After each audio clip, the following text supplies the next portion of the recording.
Welcome back, friends, to yet another episode of the EUVC Podcast. Today, I'm excited to introduce you to Matti Hautsalo. It's always interesting when I try and talk to Finnish and Estonian guys because my English is not good at anyway getting me close to being able to pronounce your names. But I think I got it somewhere right, didn't I, Matti? You got it totally right, man. Thank you. You're a founding partner at Nordic Science Investments. And you're, of course, leading early stage investing into university spin-outs, and you're helping build science-powered teams, bridging disciplines beyond conventional silos, and fostering rich networks outside of VC to support deep tech founders that come, of course, especially from the university ecosystems. You've just closed the first fund, which is a 60 million fund, and it's, of course, dedicated to academic innovation into real companies. Before we start the show, a quick note. If you're building or running a fund, you know it takes the right partners. At EUVC, we only work with sponsors we truly believe should be part of your tech stack. Please do take a moment to hear about them. And if you do, reach out, mention EUVC. It's the best way you can support what we do. Thank you so much. Starting off, HSBC Innovation Banking. If you're a founder, a scale-up, or a VC, you need a bank that actually understands your world.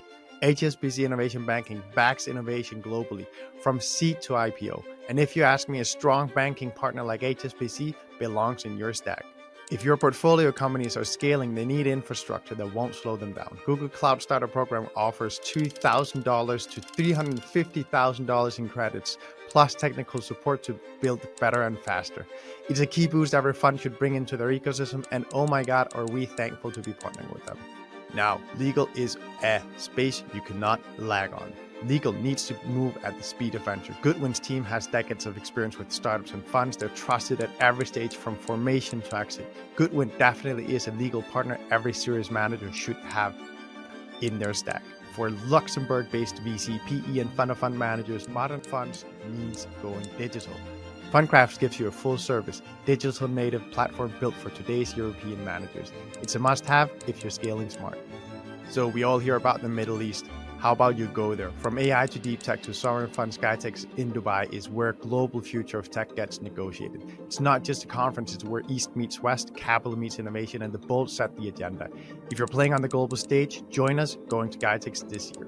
If you're gearing up for a next fundraise and want a placement agent who truly understands emerging managers, reach out to C Funds. They're a boutique placement agency that has helped GPs across Europe raise capital from top-tier LPs. We've been on the other side of the table here. They are actually good ones to work with. So I do urge you to go to cfunds.io to go and check them out. And hey, before you go, if you're looking to discover startups, raise capital, or connect with innovation leaders, do check out dealflow.eu, the EU-backed platform bridging founders, VCs, and corporates. There's no better place to find the startups that have received significant funding from the European innovation ecosystem. This was their finest hour. Tear down this wall. It's more than just an alliance. This is a union of values. Let's start acting. This show is not investment advice, and the hosts of this episode may be invested in the funds and companies featured. So tell me, Matti, where did you come from to end up doing this? Right. So we have a very diverse team who come from different parts of life. In a nutshell, in our founding partners, we have tech transfer, we have a researcher background, we have a founder background, we have a VC background, and we have a investment banking background. So that's one of the main themes of our team. We try to be diverse as being a venture capitalist team, and this is something that we're looking for in our portfolio companies, the diversity as early as possible as well. Myself, my background is originally from consulting and asset management, jumping into the other end of the investment nearly 20 years ago, what was then called deep tech, and raising finance for some companies, and then joining a Finnish VC, being there for 8 years, 7 of them as a partner, and did already our university-based startups, had them under my belt, and some of them went well and some of them didn't go well. But already that time I learned about this field and the fact that it's been a really lucrative area for investment, both for the LPs and for the university ecosystems in the UK and United States. So we wanted to embark on this one. And then in the between, I was managing a private investment company where we exactly did spin-outs from North America, UK, and Finland, which were more or less in the overlapping areas of AI and deep computation and biology, and very much as sort of co-founder stage, all academic backgrounds. And it's a special field, and we feel that it's underserviced in the continental Europe, definitely in the north of Europe. Matti, conventional VC wisdom back in the days was you never ever want to invest in a founder that comes directly out of university or from a research background. That has changed a lot, especially as we of course seen the dawn of deep tech and the more importance on having very verticalized, specialized knowledge. Can you talk a bit about that shift and what made you bullish enough to do a university spin-out focused fund? Yeah, absolutely. Thanks. So one of the things, of course, is what we look at is the potential of technology. And this relates to the team building, which we will probably touch upon a little bit later. The technology as such is, and the innovation is the crucial thing in the beginning. In the long run, of course, everyone knows it's execution. But in the beginning, you have to have the core around which to build. And you actually do have to have a solid tech science person / team to do that around. Something that we have noticed is that there are the exceptions that you can have a researcher making a great executive. In most of the cases, it's not the case, but you can have a researcher making a great key person in the team, for instance, the CSO or CTO. And that's something that we've been doing a lot, like bringing in the commercial expertise after our investment, if we believe in the concept. You're saying something there that also is super against conventional wisdom, so to say. Conventional VC wisdom would say you want to back a founder that can go all the way.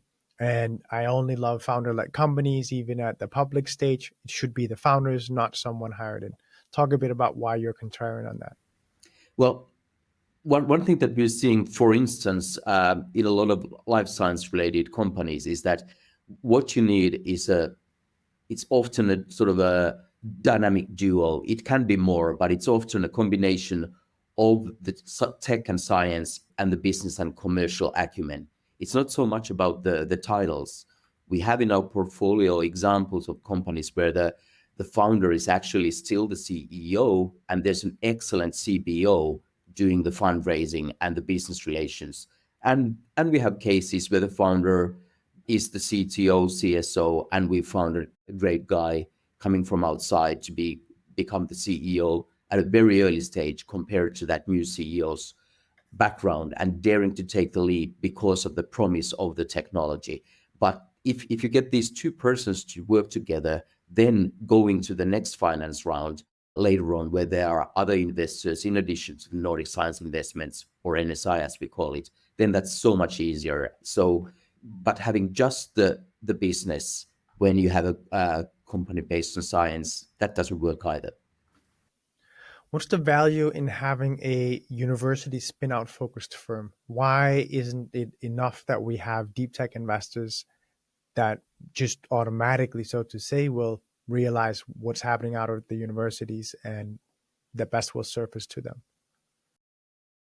Well, one of the reasons is actually what you pointed out in your previous question. I've been on the sort of traditional side of the table as a traditional VC, and it's exactly because science-empowered spin-outs don't tick all the boxes for the traditional VCs. For instance, in relation to the team, and the potential is sort of left there on the shelf of the university. The IPR stays there if they don't get to spin out. So the death valley is even bigger for science cases than for sort of more traditional deep tech cases. And if they get actually the first investment, the first private money after spinning out, that's really crucial. The statistics are pretty powerful for those science spin-outs. Actually, both in Switzerland and UK, you have plenty of statistics showing that 90% of these companies, if they get the first private funding, they're up and running after 5 years, which is totally the opposite of the traditional, wisdom that, in 3 to 4 to 5 years, 80% of them are dead. Now, what one can ask that, is that a good sign or a bad sign? Because, are they so early that they don't even die yet during the first 5 years? The cool thing is that in many of the cases, there's years or even decades of research behind the company before it's spun out. So if it's sort of incubated long enough under the academic wings, they are actually quite mature in terms of the proof of concept and the validation of the tech. What edge does it give you, Matti, that you're university focused versus all other funds that are not? One edge that we have is know-how. We have a lot of tech transfer knowledge in our team. 3 of our 6 people in the team have tech transfer background. All of them also have private sector background as founder or investment banker or research or startup entrepreneur.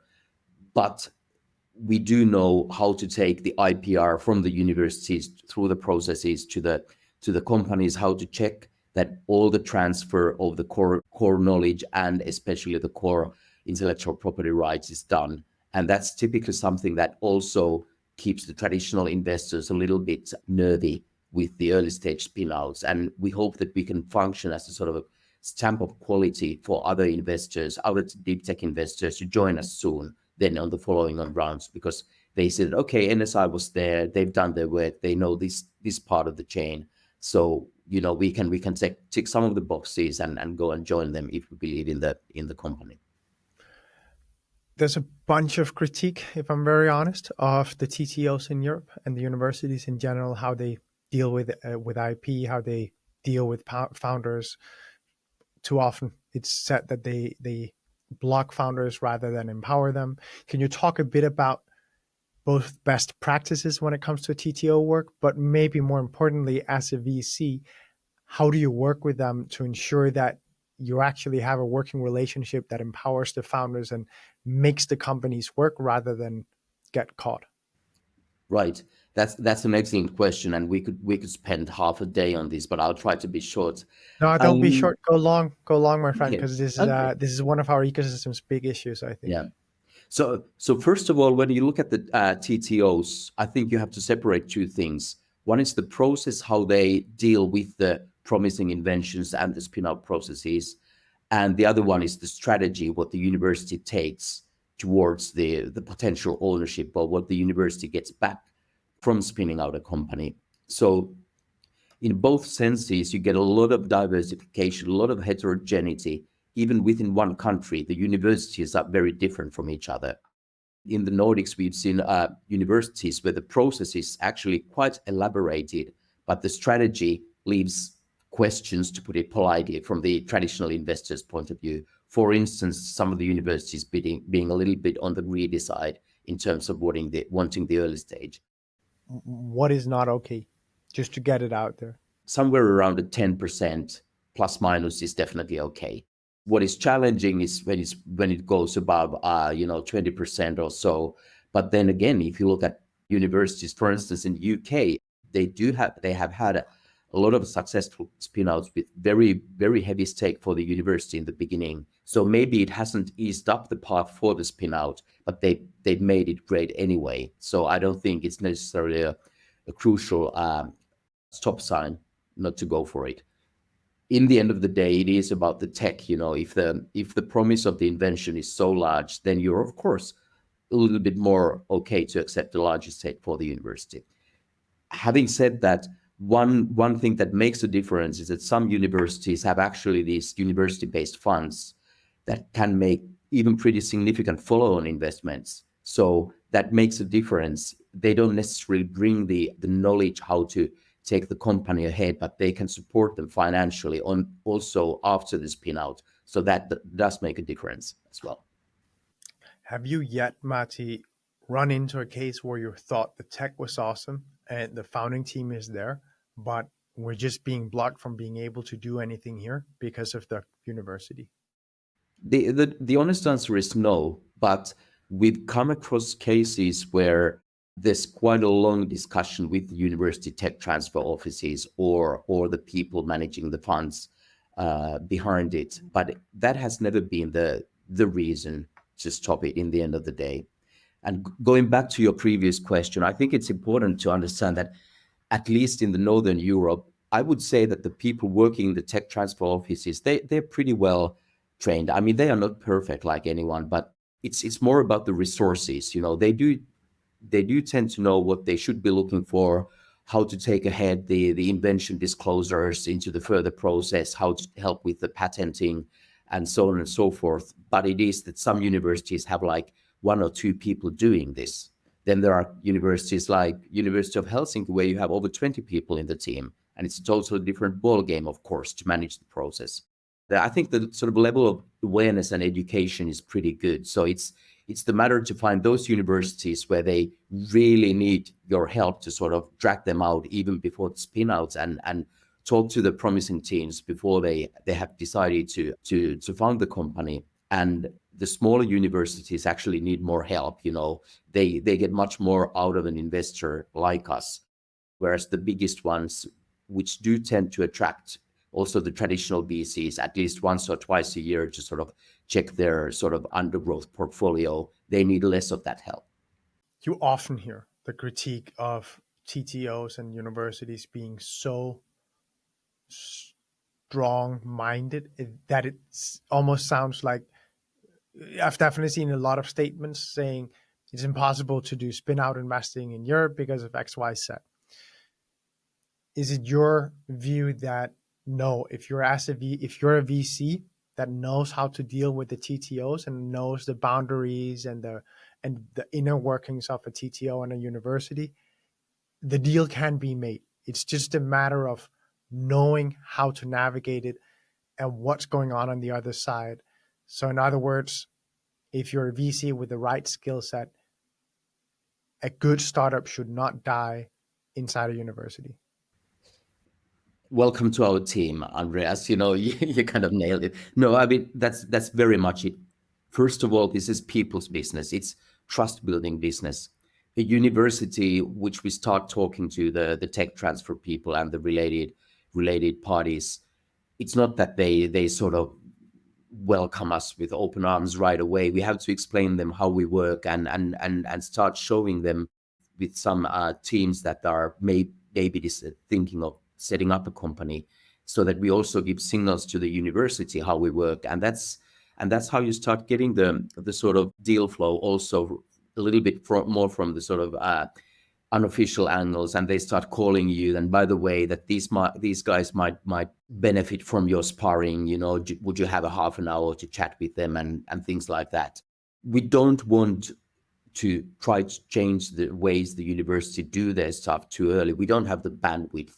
We can't start, lobbying a university, do change your strategy. It's rather sort of case-driven, that if we find a good case, then we start, how does this university do it? And then we find a way to do it. And we don't try to sort of change the way they do things. Maybe in the long run, some of them, they are asking our advice and comments on when they're developing their spin-out strategies and ownership strategies. And that's great, but we adapt ourselves to each of the universities, how they work. And that takes time. And that's one of I think it's one of our challenges. This is a labor-intensive way of deal sourcing and doing it. So we have compared to the size of our fund, we have quite a large team. We have to be there on the campuses.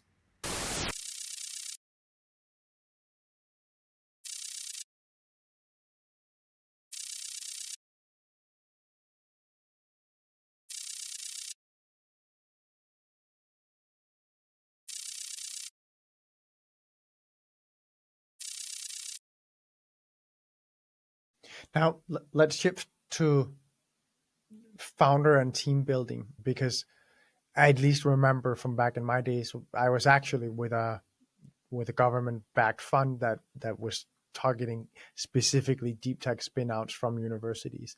And one of the constant discussions that we had inside the team was, can this founder become CEO material? Can we find someone who can be a co-founder with a stronger commercial mindset? And honestly, back in the days, I didn't make it to see clearly whether it can be done or cannot be done. There are definitely some that are clearly on the spectrum of, no, you cannot go and find a co-founder. it needs to be a fully set team before we interact. And then there are others that say, no, if you want to do this type of work, this type of investing, you got to pull up your sleeves and actually, or roll up your sleeves and actually do the work of helping form the founding team. Yeah, there are two standard cases. One is that we know, and actually the team knows or acknowledges that they don't have the CEO inside the team. Then the question is that, do they have an interim candidate to do that until we find the CEO together with them? And let's get back to the how to attract the CEO soon. But then there are cases where you clearly have a promising person in the team or attracted by the university already, that there's someone in Finland, they're called often commercial champions, and some of them are better, some of them are less good, but some of them definitely can take the company out and, to be the CEO for the first 12 months, 24 months, maybe even. And it's really important, basically, just to sort of be open and talk with the team. What are your expectations? What is the expectation if there's an interim CEO in the beginning? How long she or he is going to be in the position? Is that person willing to be there for the long run, which we typically hope, in another CXO position? Often those people may trade either CTOs or COOs in the long run. The truth is that in most of the cases, you do need to recruit the CEO from outside quite soon, because we have positioned ourselves so early in the value chain. We have a bit of an advantage. We can actually say to the CEO candidates that, look, we've only invested a small pre-seed investment, but we can go on with much more significant follow-on investments. And if you come to this really promising company and take it to the right direction, we'll be there and we'll be attracting other co-investors for the follow-on rounds. So for the CEO, maybe with an industry background, maybe with a little bit of wealth already built, so that he or she doesn't need 200,000 euros a year right away, but rather a sensible salary and rather, incentivization stake. So he or she joins the company and understands that, yeah, it's worth taking a bit of a risk, and let's see if we can really make it, and if I can help them to go to the right direction during the next year. And then we can go for the follow-on rounds. We've seen cases where the teams themselves from the university have tried to recruit, and it's really tough, because that's where the CEO thinks that, wow, there are a lot of risks. Can you tell me a bit about the principles that you work on the basis of when you're thinking about incentivizing an incoming CEO? Again, it all starts talking with the team, and if needed, getting the university tech transfer office behind it. But you start talking about the cap table really early. And, this is not rocket science, but it's something that is a typical challenge that, for instance, a team has a, senior researcher who will stay in academia and has been important in creating the invention, but will not commit himself or herself into the company and is going to stay in a fairly passive role in the academia. And because the team has been thinking that this is a senior person having helped a lot, let's give that person a 20% stake or 30% stake, which is a no-go. And, in that case, we can be the sort of constructive bad cops. By the way, university tech transfer offices, they do know that this is not how you should build the cap table, but it's much easier for us to come outside as the investors and say that this is not going to fly. Because the university tech transfer offices, they will work with these professors and researchers also in the future. So we talk to the team, we talk to the senior researcher that this is more how it should look like. And then at the same time, you build, of course, the option pool for the future CEOs, future CXOs, key recruitments to be incentivized. So we quite typically, we enter there at some sort of a 20% option pool ready for the first key person recruitment, who is quite often a CEO. Can you talk a bit about like the core terms of that type of hiring that are really important to get right and where you see people going wrong? The core terms is first that before that hiring process starts, the founder team accepts we talk it through with them, what it means in practice. And we also talk about vesting, which of course applies to the founders as well. and it's a lot of sort of sparring and education, really, to put it bluntly. Then it's, in some cases they are so promising that you can get the first recruitment, the CEO, with a little bit lower stake and lower option pool, but it all really boils down into the number, the share of equity offered to the CEO. There are other things, of course, to be thought of, but that's really the main thing: how to build the cap table, and with the right enough pool for the early CEO joining the company from outside. How do you think about, because a notorious problem is that researchers, when they realize what it takes to actually be a founder, they realize maybe my life as a researcher was a bit better. And for that reason, you have researchers running for the hills after a year or two. How do you work with this? How do you ensure that doesn't happen? And how do you protect, from a terms perspective again, against that scenario? Vesting is one obvious thing, and you have to be transparent. Someone returning during the first 12 months, that's it's standard stuff, that there's a cliff for 12 months, and that's what we typically have. And after that, the vesting goes linear in a linear manner, and we're kind of, in this sense, we're sort of teaching them the VC way from the very beginning. It's important that the cap table is sort of for the commitment. It's not for rewarding what happened in the past in creating the invention or the and that's often the most difficult discussion to have. Then, of course, the people, it's a soft skill, but you can see that, some of them actually from very early stage, they start running towards the goal, and you're not really worried about the motivation. What you are worried about is the actual performance and the execution. But the motivation, that is actually very soon to be seen. And it tends to be so that those who are not motivated, they don't jump into the spin-out side in the first place. Matti, I'd love to shift topic or focus of this conversation to investing beyond silos, so to say, because one of the things that you're very bullish around is multidisciplinary cases where you're seeing two or multiple fields coming together. Right. So this is what we call, in a sort of branding manner as well, they are the hidden gems for us and for everyone.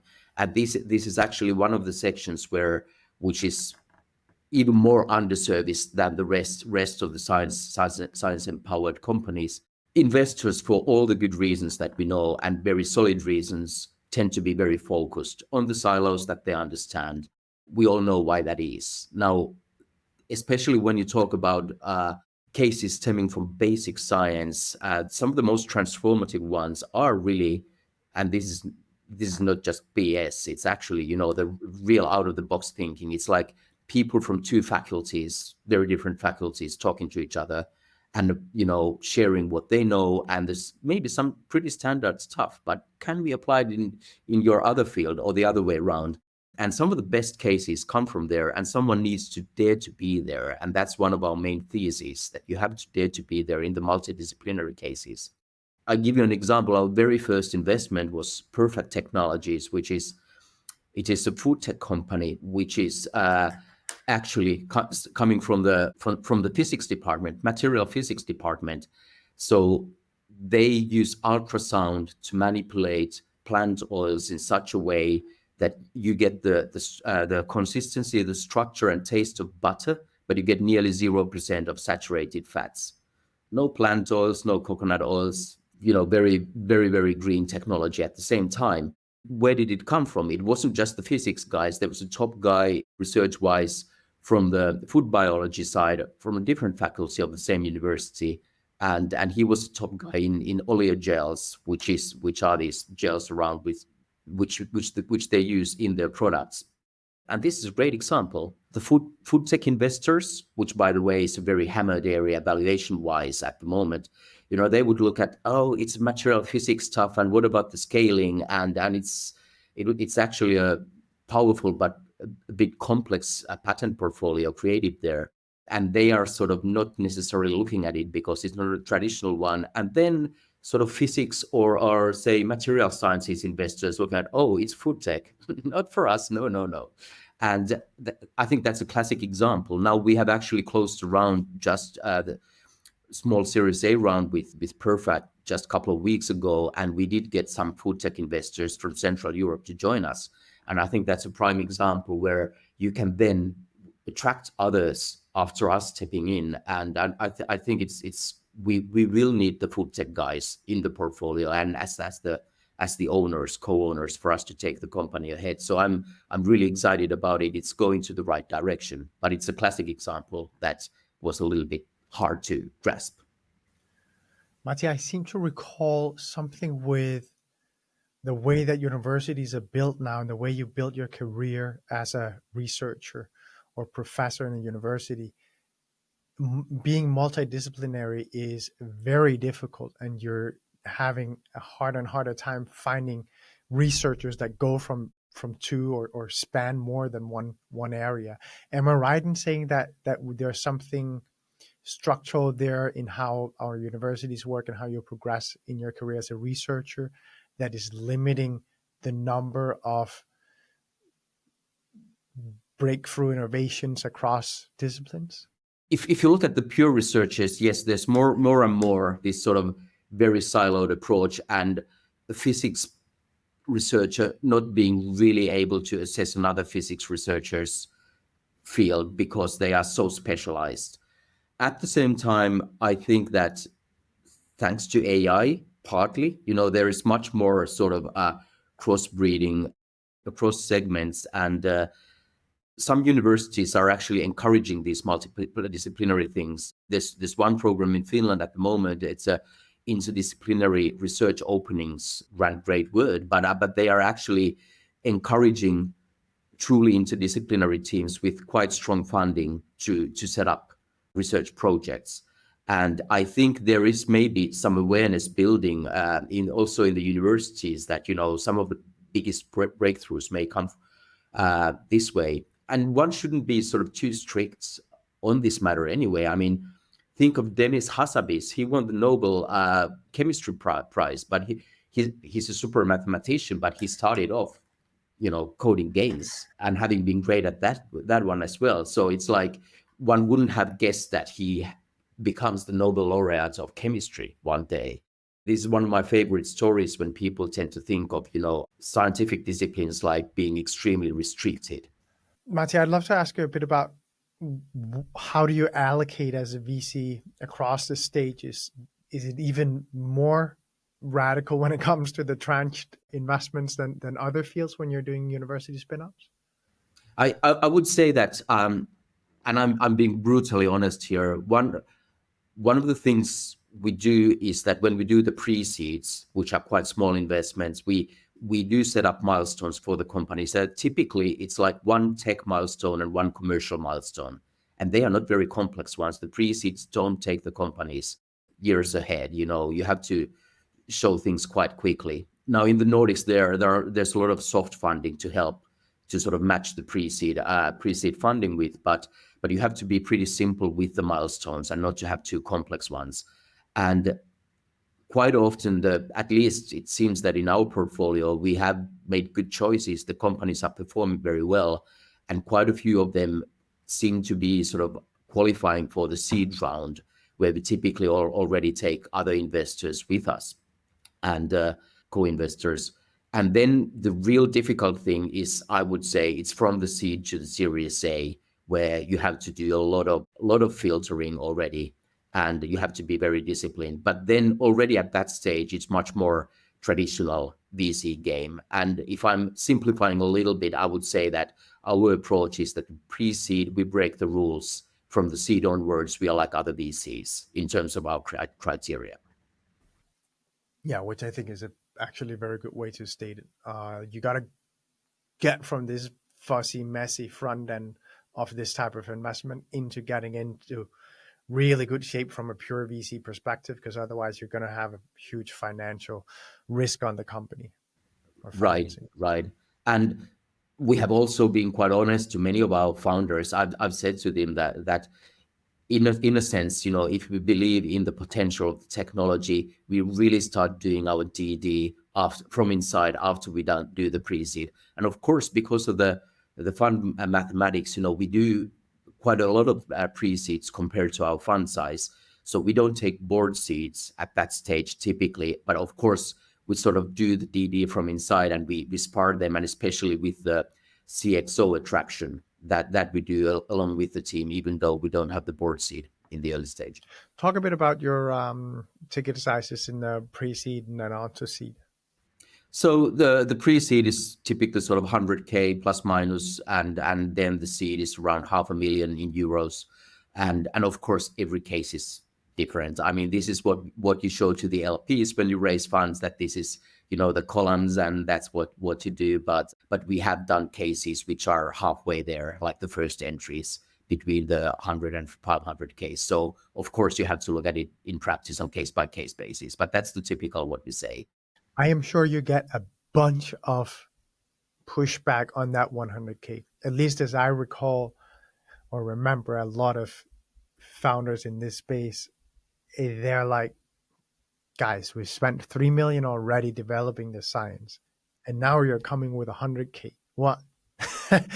What can I do with your 100K? Give me $1 million or we're not doing this. Yeah.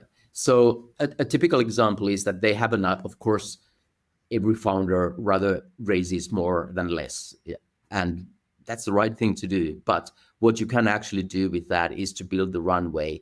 And I dare to say we are not being very greedy with the 100K. We can go with as an equity or via convertible with the typical discounts. And, it's really for them to get some more validation. And in many of the cases, actually with the 100K, they can go pretty, not far, but show that they are a company. It also, with many of the cases, you have some pilot programs, with industry, and they want to do that rather with a spin-out company, with a commercial entity rather than with a university research group. So doing the 100K there and another 100K through public funding, soft funding, they actually get to start the pilot programs and actually get the black and white in terms of contractual matters. And that does matter. It's paving the way for the actual seed round.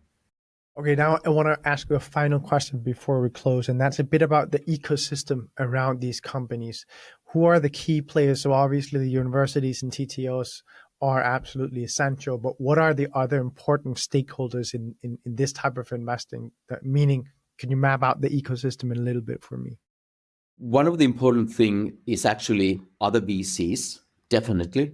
You don't need to educate them on deep tech. They know their stuff. That's for sure. But on the sort of path, what is needed to sort of get to their radar and to show success early, not necessarily exit success, because you can't show that early typically, of course, but that the industry traction is there at an early stage for those companies. And I think there will be a sort of a snowball effect when the sort of afraidness or VCs being a little bit scared of the science spinouts, when that will start going away. And that has happened in UK, which has much more history in this field and which is much more saturated in terms of the VCs, by the way. So I think that in Europe, UK is the only saturated market in terms of funding supply. The continental Europe is way behind. The other thing is, of course, it's scaling. We should do this pan-European. There should be like 100 other NSIs in Europe, and this is a broader topic, but we should get Europe up and running. And it's not a fast thing, but some of the fundamental things come from this segment of science. Many of the games we've lost already to US and China in the existing broad markets. So this is the way to sort of bring Europe back up again. And I think this links to things that you and I have, for instance, taught, how the European players in general see this. The pension funds should be investing in deep tech, in VCs. They have a tiny little allocation there only. And it's not just, of course, science-based VCs, but all VCs. And it is a matter of bringing the new growth, which takes years, but you have to start from somewhere. And this is one great way to start it. We should be talking more to big family offices who are maybe interested in certain technologies because of their background, and how to ramp up their way to the deep tech in their product development and product building. And that's certainly one of the areas where the ecosystem needs to be more ambitious. We should be looking at also larger size, probably, not just small funds in the early stage, but funds that do this more broadly in the pan-European sense. While you were talking, I was just researching a bit here, trying to find what other funds do we have in Europe that do a similar type of thing that you do, meaning dedicated to university spin-outs. Of course, you have the EU backed entities of the IC fund and EU SME fund and so on, all of these programs. I think we all know them, their pros and cons and so on. Then on the pure private side, I'm finding companies like Photon Ventures in Netherlands. Then we've got Deep Ocean Ventures in Rome, QDNL participations in Amsterdam as well, Quantit, Helsinki, I guess you know them very well, Cubic Capital in Switzerland. And then I'm not finding that many more. I'm sure there are some that I'm forgetting here. I can't remember if I mentioned Early Birds Uni Fund, but that's of course also an important one.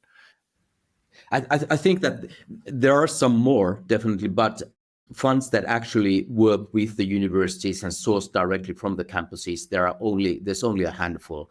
I think there's one in Austria. There's a small fund in sort of northwestern Spain working with 3 universities, but it's like 4 million or something, but like very pre-seed. What you see much more often is like you have a university-related fund, which is for the pre-seed and seed tickets, but that's sort of earmarked for the university only. And we absolutely need them, and they have a great relationship to source things out of that university, but they are, it's not enough. We need to have the sort of more diverse approach, players who work with many universities, because that also, of course, brings the scale and the understanding that where you can combine things. One of the traditional challenges is that science-based spin-outs, they are the scientists, the founders' babies, When do you dare to merge your baby with another baby? And we should be building, if possible, earlier, bigger teams, one management, but, combining teams, tackling the same challenge and the potential. Yeah. I should, of course, say that the firms I mentioned were those that are clearly, explicitly focused on university spin-outs only. I have myself invested in First Momentum Ventures. I'm a huge fan of the team. I think they're doing incredible work. IQ Capital, long-standing friends of ours as well. But they do other things than just university spin-outs. So that's why I made this delineation here and only mentioned a couple of names. So just in case there are people listening in thinking, Andreas, why did you mention us? Well, visionaries tomorrow, every one of you, I love you. I was just talking here about the friends that are purely university focused. Yeah. And we've done a couple of investments which are not exactly from the university pipeline, but they have a solid science background, no question on that. So it doesn't need to be coming out of the university tech transfer pipeline. The delineating factor or characteristic here is whether it's your core sourcing area and your like a really core expertise of yours is that you know how to take a startup out of a university, make it successful, engage with the university, and take the time because it is a different operating structure. You need to have a team that's not just reviewing deals quickly and sending them away if everything isn't perfect in the cap table or it looks like there's going to be a messy process with the TTO and so on. It really takes a specific eye to accepting that type of thing for you to be a successful university spin-out focused investor. Yeah, and it's accepting that you don't know everything, very much being humble. It's a network game because we see a lot of cases from different disciplines going out to the industry and academia with our I dare to say really, really good and a little bit exceptional networks in some cases. That's important to find the party who knows the person who can give you the comment, is this really state of the art at the moment, looking at what's happening elsewhere in the world. Yeah, well, you just explained exactly why it's so powerful to have a specialized fund. Thank you so much, Matti. This was awesome. I hope you're going to really succeed with this because it is one of the big steps for us in Europe if we can succeed in getting our university startups out of the university ecosystems. Thanks, Andreas, and welcome to join our next fund. Looking forward to it, brother. Excellent. Before we start the show, a quick note. If you're building or running a fund, you know it takes the right partners. At EUVC, we only work with sponsors we truly believe should be part of your tech stack. Please do take a moment to hear about them. And if you do, reach out, mention EUVC. It's the best way you can support what we do. Thank you so much. Starting off, HSBC Innovation Banking. If you're a founder, a scale-up, or a VC, you need a bank that actually understands your world. HSBC Innovation Banking backs innovation globally, from seed to IPO. And if you ask me, a strong banking partner like HSBC belongs in your stack. If your portfolio companies are scaling, they need infrastructure that won't slow them down. Google Cloud Starter Program offers $2,000 to $350,000 in credits, plus technical support to build better and faster. It's a key boost every fund should bring into their ecosystem, and oh my God, are we thankful to be partnering with them. Now, legal is a space you cannot lag on. Legal needs to move at the speed of venture. Goodwin's team has decades of experience with startups and funds. They're trusted at every stage from formation to exit. Goodwin definitely is a legal partner every serious manager should have in their stack. For Luxembourg-based VC, PE, and fund-of-fund managers, modern funds means going digital. Fundcraft gives you a full-service, digital native platform built for today's European managers. It's a must-have if you're scaling smart. So we all hear about the Middle East.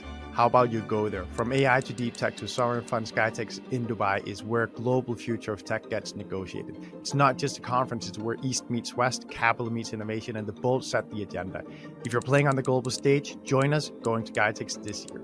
If you're gearing up for your next fundraise and want a placement agent who truly understands emerging managers, reach out to C Funds. They're a boutique placement agency that has helped GPs across Europe raise capital from top-tier LPs. We've been on the other side of the table here. They are actually good ones to work with. So I do urge you to go to cfunds.io to go and check them out. And hey, before you go, if you're looking to discover startups, raise capital, or connect with innovation leaders, do check out dealflow.eu, the EU-backed platform bridging founders, VCs, and corporates. There's no better place to find the startups that have received significant funding from the European innovation ecosystem. This was their finest hour. Tear down this wall.